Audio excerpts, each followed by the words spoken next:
¿Qué tal amigos? ¿Cómo están? Muy buenos días, buenas tardes, buenas noches. Esto es un verdadero infierno, ya no en el paraíso, sino en Campeche, porque nos estamos muriendo a más de 40 grados de temperatura en esta parte del país. Saludo de manera calurosa a Víctor Alberto Améndola. ¿Cómo estás? Buenas. ¿Qué tal? ¿Cómo está? Muy buenos días, tardes, noches. Programa número 14 de este programa que ya le vamos a cambiar de nombre. Ahora va a ser Paraíso en el Infierno, porque créame usted, hace un pinche calor, hijo de la chingada, pero bueno. En todo el país, pero en la península se siente, Peor, ¿eh? Imagínate cómo está sufriendo esa gente que están trabajando en el Tren Maya. Las bandereras, los peones, los obreros que están poniendo Sí, los todo, pilotes todo el personal. que estamos haciendo los pilotes en los cenotes. Toda esa gente está sufriendo bastante. Ojalá que tomen las medidas correspondientes las empresas que están trabajando allí para que puedan salvaguardar la integridad de las personas. Sí, golpes de calor, está terrible. Ya, hay personas que han muerto de infarto en esta obra precisamente por esas condiciones. Bueno, no pues, ahora, pero ya han fallecido. pues aquí estamos en el programa número 14 desde Campeche, Campeche. Gracias por estar viéndonos detrás de esa tableta, detrás de ese iPad, de esa pantalla de computadora o quizá también en una televisión. Gracias a Telemar que nos sigue sintonizando todos los fines de semana aquí en este programa número 14, Infierno en el Paraíso. ¿Con qué arrancamos, Paco? Tenemos temas muy importantes que van a determinar el futuro de nuestro país y la administración. Uno, el fin de semana, Víctor, el partido Morena hace una reunión en la cual a mí la verdad no me engañan, no creo absolutamente nada de eso, pero hacen una reunión en donde firman un acuerdo las corcholatas y dos colados que son del Partido del Trabajo y del Verde. Y digo dos colados porque realmente no tiene muchas posibilidades, siendo honestos, siendo objetivos, no tiene muchas posibilidades de contender presidencialmente para eso, ¿no? Manuel Velasco y Gerardo Fernández Noroña, que no es un tipo del todo deschavetado, es un tipo polémico, preparado. Tiene un desaguisado actualmente con las mujeres. Pero sus formas no son las correctas, ¿no? Entonces, no tiene muchas posibilidades realmente, pero están ahí. Y qué bueno, ¿no? Porque pues, salieron con ganancia, porque de todas maneras, aunque no queden como candidatos, van a salir con su premio, con su catafixia. O sea, hacen un acuerdo, Víctor, con unos puntos realmente absurdos. En sí, todo eso, todo en conjunto es ilegal. Más que absurdos, ilegales. Son ilegales, porque están fuera de los tiempos que establece la ley electoral para poder hacer todo este tipo de procesos. La selección de un candidato, le llamen coordinador de comités de donde quieran, son aspirantes y son precandidatos. Esto es precampaña. No fue suficiente con que estas personas estuvieran a lo largo de 2 años promoviendo su imagen de manera personal a lo largo y ancho del país, utilizando recursos públicos para visitar, inventando reuniones, convenios, presentaciones de libro, lo que te ocurra, lo hacían para poder tener una presencia mediática a nivel nacional.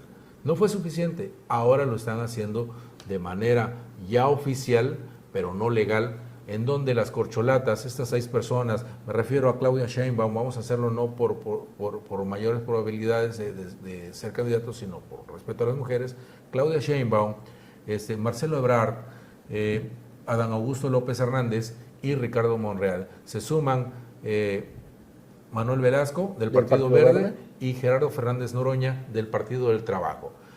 Uno de los puntos que presentan y que digo que no estoy de acuerdo y que no creo que hayan sido propuestas de estas 6 personas porque van en contra precisamente de algunas cuestiones legales y promueven la polarización. Lo que Pimenta plantea, efectivamente, Paco, tú lo estás diciendo muy bien, es que nuestros códigos electorales, la normatividad electoral, la Constitución, incluso con el tema de que está en debate lo del famoso Plan B que está a revisión en la Suprema Corte, pero digamos que la ley establece una serie de plazos y de periodos legales donde se contempla incluso desde hace algunos años el concepto de precampaña. Las precampañas son una figura jurídica relativamente novedosa. No se contemplaban en nuestras leyes, son de este siglo. Antes del año 2000 no existían las precampañas, no estaban reglamentadas, no estaban legalizadas, no estaban cuantificadas. Como una estrategia. No existía la figura jurídica de precampaña. Ahora ya existen incluso están cuantificadas. La misma ley establece cuánto se puede gastar un partido político en una Tiene precampaña. un tope presupuestal y tiene un determinado tiempo para poder hacer estas actividades. Están establecidos en el famoso cronograma del proceso electoral. Y bueno, la ley establece los tiempos, los plazos, las fechas. El problema es que Morena ha aprobado en su Consejo Nacional una serie de plazos y de tiempos legales en materia electoral que no corresponden o no se empatan con lo que la ley dice, con lo que la ley señala. De entrada, el proceso electoral en México comienza hasta septiembre, y a partir de septiembre es que se empiezan a contemplar todos esos conceptos, precampañas, actos, que corresponden a una precampaña y a la campaña. Y Morena ha decidido, por medio del presidente, todo el mundo sabe que es una decisión presidencial, ha decidido comenzar o adelantar todo el proceso de selección de su candidato. Pero lo hace de manera ilegal en un plazo que jurídicamente no existe en este momento. Así es. Sino tendría que ser hasta el mes de septiembre, o en su caso, modificar la ley, que lo intentaron, pero de manera unilateral, y la Suprema Corte de Justicia ha declarado que no tiene bases ni sustento legal para implementar el famoso Plan B como la nueva normatividad en materia electoral, donde incluso Andrés Manuel proponía no adelantar el proceso sucesorio, sino postergarlo. Así es. Andrés Manuel planteaba que el proceso electoral comenzara en noviembre, a diferencia de cómo está actualmente la ley, que señala septiembre. Y a partir de ese momento, con la instalación del Consejo General del INE, con la instalación de los consejos locales federales, de los distritales, entonces entrar a todo este proceso de precampañas, registros, candidaturas, etcétera, etcétera, etcétera. Pero bueno, Morena lo aprobó, y ya Movimiento Ciudadano ha anunciado, ha declarado que van a impugnar ante tribunales las resoluciones del Consejo Nacional de Morena, porque violentan la normatividad electoral que establecen actualmente nuestro código vigente. Definitivamente quien tiene ahora la palabra va a ser el Tribunal Federal Electoral, y yo creo que también deberían de tener un posicionamiento los consejeros del INE, porque pues son ellos también los que tienen materia de análisis sobre este tema. Ya han habido diversas manifestaciones, quejas, demandas, denuncias por parte de otros actores políticos sobre los actos de campaña anticipados que han hecho algunas de esas personas. Y digo algunos porque hay quienes no han participado, no lo han manifestado abiertamente, sí han estado en algunos eventos, pero no han manifestado su interés de participar abiertamente. De hecho, por lo menos no hasta ahora que abrieron. De hecho, las decisiones y los acuerdos que se tomen en un consejo de un partido político pueden ser sujetos de impugnación ante el Tribunal Electoral o ante el Instituto Nacional Electoral. ¿Qué es lo que hizo Jorge Álvarez Maínez, diputado de Movimiento Ciudadano? Y es lo que había hecho Osorio Chong con la famosa sesión del Consejo de Alejandro Moreno Cárdenas, donde modificaban estatutos. Pero bueno. Y John Ackerman en Morena. Y John Ackerman anteriormente con Morena, efectivamente. Y bueno, no se vaya, seguimos en unos segunditos, en unos minutos más, aquí en Infierno en el Paraíso. Hacemos la primera pausa. Estamos de regreso en Infierno en el Paraíso y también en Campeche con esas temperaturas. Víctor, vamos a cerrar ya ese tema. Entonces, ¿es totalmente ilegal este acuerdo que toma Morena? Desde la perspectiva de algunos, me incluyo, creo que es una decisión ilegal, es una decisión por lo menos polémica. Ciertamente no son plazos legales que estén emparejados con lo que la ley señala. Pueden utilizar conceptos eufemísticos, como por ejemplo, pueden no dar el concepto de precandidato o de candidato. Ya lo han hecho en el pasado, por ejemplo, en el caso de la gobernadora de Campeche, cuando la dejan sola como candidata sacando a Rocío Abreu, la nombran defensora de la 4T. Pero todo el mundo sabía que era la candidata, y así lo han hecho en otros estados del país. Sí. Cuando toman un acuerdo político, quien va a ser el candidato le nombran defensora de la 4T en esa entidad. Entonces, pueden utilizar un concepto más o menos similar. Lo cierto es que no se empareja lo que ha aprobado Morena en su Consejo Nacional con los plazos legales que señala la ley electoral. Y aquí uno viene a la reflexión. Primero, que no les digan que la ley es la ley, y segundo, que creo que es un tema mucho más complejo y mucho más profundo. El presidente de la República, cuando jura la Constitución, cuando asume como presidente de la República, lo primero que hace es jurar guardar la Constitución y hacer guardar las leyes, la Constitución y las leyes que emanen. Estas leyes electorales emanan de la Constitución. No se puede esperar algo bueno de quien como candidato comienza violando la ley. Además, este proceso, bueno, este acuerdo establece algunos puntos que promueven más que nada la discriminación y la polarización que el presidente la censura. La censura, por ejemplo, es uno que se ha estado manejando, que se ha estado mencionando mucho, es el uso de medios, la prohibición del uso de medios que no son afines a la 4T.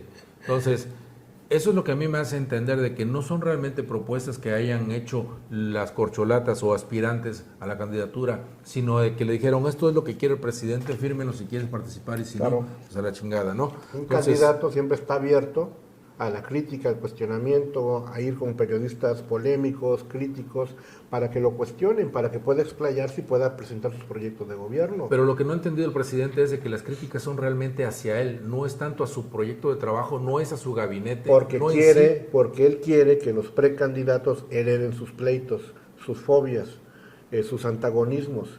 El presidente no ha entendido que su plazo de gobernante está por concluir, y tendría que dejarle a los candidatos o precandidatos de su partido la libertad de tomar decisiones, que es aquí donde yo veo lo peligroso.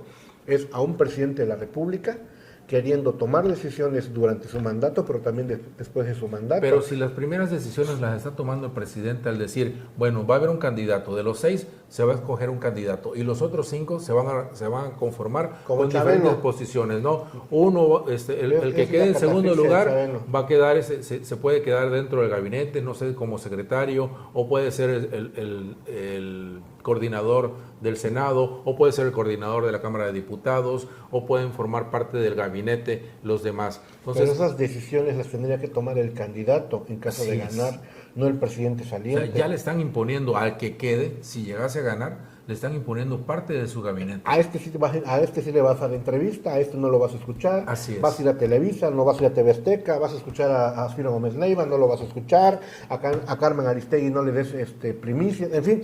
Es muy peligroso este sendero por el que el presidente quiere llevar no solamente al país, sino a su propio partido, a su propio candidato. Pero Víctor, desde un principio se están mostrando a estas personas inconformes o incongruentes con este acuerdo que ellos mismos firmaron, porque si les están diciendo no le des entrevistas a López Dóriga, a Loret o a Aristegui o a cualquier persona o periodista que sea contrario o opositor a nuestro gobierno, lo primero que hace Ricardo Monreal y Marcelo Ebrard es ir a platicar precisamente, a darle la entrevista a López Dóriga, a Loret, a Carmen Aristegui, a todos estos periodistas que son críticos del gobierno. Entonces, por eso digo, no son acuerdos o no son propuestas que hayan hecho ellos, porque ellos precisamente están en contra de esas situaciones y lo han manifestado y lo han estado practicando en estos pocos días desde que salió este acuerdo. Bueno, cerramos el tema. Cerramos ese tema, pero va relacionado con el siguiente. ¿Cuál de estas corcholatas sería la idónea para suceder y para, en dado caso, ser el próximo presidente que le garantizara a López Obrador que va a darle continuidad a su proyecto? Porque también hay que reconocer algo. No todo el gobierno de López Obrador ha sido malo. Hay cosas buenas, poquitas, pero buenas, que se le tienen que reconocer. Por ejemplo, el incremento al salario. Dentro de los proyectos absurdos que ha implementado, se tiene que reconocer que sí ha generado empleo en algunos sectores del país, sí ha generado empleo. El problema son las formas en que ha estado realizando estas obras y el problema está en que no entiende el presidente de que se tiene que apegar al derecho. Entonces, ¿quién le puede garantizar al presidente la continuidad de la Cuarta Transformación o como ellos mismos dicen, esta continuidad con cambio? ¿Puede ser Claudia Sheinbaum? ¿Cuáles serían los negativos yo que carga creo Claudia que Sheinbaum? es muy complejo, es muy difícil porque yo creo que también la pregunta tendría que ser, depende de quién le preguntes. O sea, la respuesta es depende de quién le preguntes.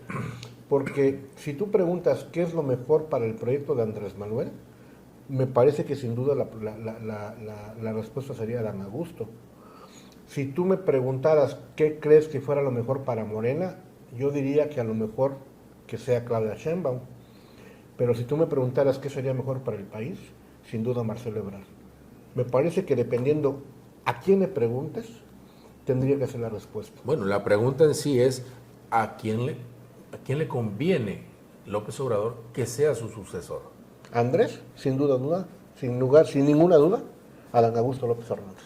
No tengo la menor duda que Andrés Manuel, quien le garantiza impunidad, no persecución, mantener incluso el tono del discurso, me parece que es Adán Augusto. No solamente por cuestiones políticas, sino por temas históricos, por temas familiares y también por temas regionalistas.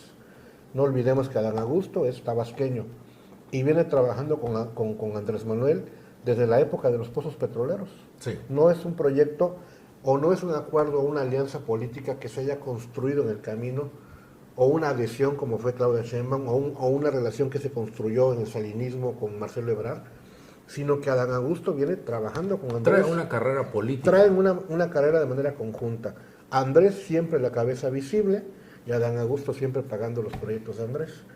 Me parece que si tú me preguntaras, Andrés Manuel, ¿quién quisiera él que lo sucediera en el cargo? Me parece que sin ninguna duda sería Adán Augusto. ¿Quién pudiera en Morena más o menos? Creo que Claudia Sheinbaum. Ahora, también creo que esas dos candidaturas no le permiten crecer más allá de otros espectros sociales o que otros, digamos, grupos a los que Andrés Manuel ha vilipendiado. La fortaleza de Claudia Sheinbaum y Adán Augusto es al mismo tiempo su debilidad, porque Andrés Manuel, el discurso de Andrés Manuel ha sido un discurso muy sectario, de mucha agresión, de mucha polarización, de mucha violencia. Entonces, ni Adán ni Claudia tienen para dónde crecer. Mantienen el voto duro, el voto radical del Andrés Manuelismo. En cambio, creo yo que Marcelo Ebrard mantiene vasos comunicantes con gente del PRD, mantiene vasos comunicantes del Partido Verde, del PRI e incluso del PAN. Marcelo, creo yo, que sí es una figura o es una candidatura que pudiera crecer más allá de los grupos radicales. Pero tanto Marcelo como Claudia tienen como negativo principal la situación de la línea 12, el sistema metro de toda la Ciudad de México, la corrupción que ha habido en la Ciudad de México, en el gobierno de la Ciudad de México durante 25 años. Después de un cuarto de siglo, donde la pseudoizquierda ha gobernado el país, la capital de la República. Y que no tienen para dónde echarle culpas porque son ellos los que han estado manejando la Ciudad de México durante el último cuarto de siglo. Entonces, corte. Vamos a un corte y regresamos. Regresamos en el último espacio de aquí, de Infierno en el Paraíso, desde Campeche, casi la capital del infierno por el calor. Programa número 14, no se vaya, regresamos. La ciudad de las murallas. Ya estamos de vuelta, programa número 14, tercer segmento de Infierno en el Paraíso. Pimenta, cierre el tema anterior.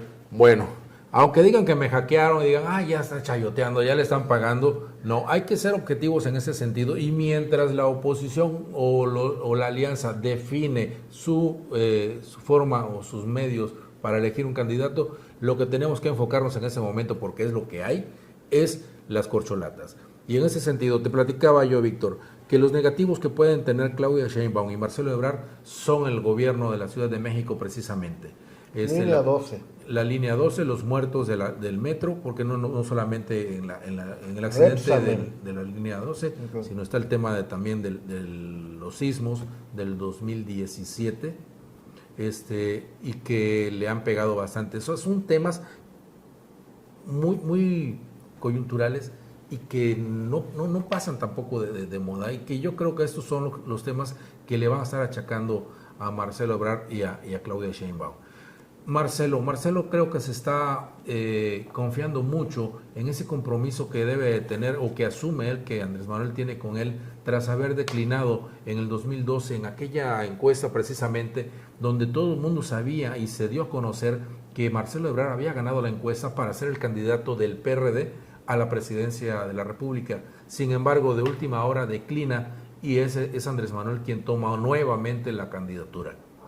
Entonces, Ricardo Monreal lo veo como un hombre perdido, que perdió la oportunidad, en ese sentido, y valga la redundancia, perdió la oportunidad de tener una credibilidad con el electorado, en la intención de ir postergando su salida o su definición. Entonces, Eso, lejos de darle puntos, le restó mucha presencia y mucha credibilidad políticamente, porque es un hombre que ya se torna en la burla cuando dicen prefiero no tener nada que perder la amistad del presidente. Algo estúpido, algo muy incongruente, cuando sabemos de que hay mucho en juego en torno de la candidatura de Morena. Perdió seriedad Monreal. Sí. Perdió Y, seriedad. y yo creo que el nuevo apagafuegos que tenía Andrés Manuel se llama Adán Augusto López Hernández. Es el hombre que le vino a recomponer la plana a nivel nacional en gobernabilidad tras la salida de la secretaria Cordero. Sí, la que fue ministra. Sí, y Olga que hoy es Sánchez senadora, Cordero. Olga Sánchez Cordero. Que deja la Secretaría de Gobernación para irse a presidir la mesa directiva del Senado de la República. Y que realmente Fue la pues, salida digna que le dieron. no se notaba su presencia en la Secretaría de Gobierno, y al entrar a Adán Augusto comienza a resolverle muchos problemas que el mismo presidente se había creado en esta polarización y en estos ataques mediáticos diarios que hace a través de la tribuna en Palacio Su Nacional. hermano, dirían ellos. Así es. Entonces, yo creo que en ese sentido, quien le podría garantizar, quien le podría dar continuidad a un proyecto que encabeza Andrés Manuel, se llama Adán Augusto. Y Es muy no probable. no empieza este proceso de precampaña, llamémoslo así, en la mejor posición, pero tiene muchas posibilidades de posicionarse en las próximas semanas, porque van a ser solamente 2 meses de esta caminaata. Vamos a ver algo también muy importante, Paco. En los últimos meses, en los últimos años, los hemos visto a todos ellos con cargos públicos. Marcelo en la Cancillería, la jefa de gobierno, Adán Augusto, gobernador de Tabasco y luego secretario de Gobernación, Monreal en el Senado. Los vamos a ver ahora sin esos cargos públicos, sin el reflector natural que les da ese espacio de gobierno, ese pedacito, ese cachito de pastel. Ahora los vamos a ver, digamos, por la libre, de cierta forma.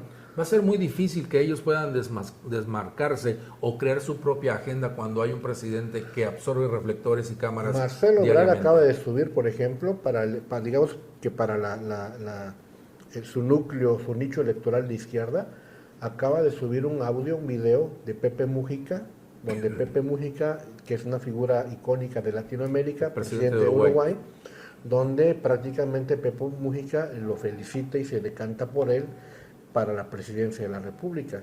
Ahí sí, si tiene usted oportunidad de checarlo. Sí, pero también recordemos de que Pío López Obrador también le aplaudió, le levantó la mano en esos días allá en Chiapas. Bueno, los vamos a ver ahora sin cargo, sin cartera, sin el respaldo de López Obrador. Los vamos a ver ahora armando sus propios equipos de pre-campaña. Vamos a ver quién coordina qué cosa cada quien. Vamos a ver si la impresentable gobernadora de Campeche la llevan a los eventos públicos de Claudia Sheinbaum, o como dicen por ahí, hay la indicación de dejar a Laida Sansores lejos de los reflectores de la todavía jefa de gobierno. Sí, porque hay alianzas que te perjudican en lugar de sumarte. Exactamente, según la información que tenemos, hay la indicación de no tener cerca a la gobernadora en fotos ni en imágenes de Claudia Sheinbaum, porque la ven como una pestada política en Morena. Es lo mismo que estamos diciendo, ¿no? En el caso de Pío López Obrador, al levantarle la mano a Marcelo Ebrard como su candidato, el otro, José Ramiro López Obrador, apoyando a Claudia Sheinbaum, y Laida Sansores apoyando a Claudia Sheinbaum, pues, entonces, ¿de qué se trata? ¿Somos amigos o no? Porque si te vas a sumar a mi equipo para chingarme, para arrestarme. No me ayudes, pues, comadre. Claro, entonces ese es el sentido. Y más aún, en el tema, ya para cerrar este programa, se da el tema de que se le vencieron los términos a la gobernadora. De primaria, tú que eres abogado. Hay 3 cosas fundamentales por las cuales se pierde un juicio, un litigio, y eso lo debe de saber cualquier persona. Me imagino que también el asesor jurídico de la gobernadora lo debe de saber. No lo sabía. 1, se pierde un litigio,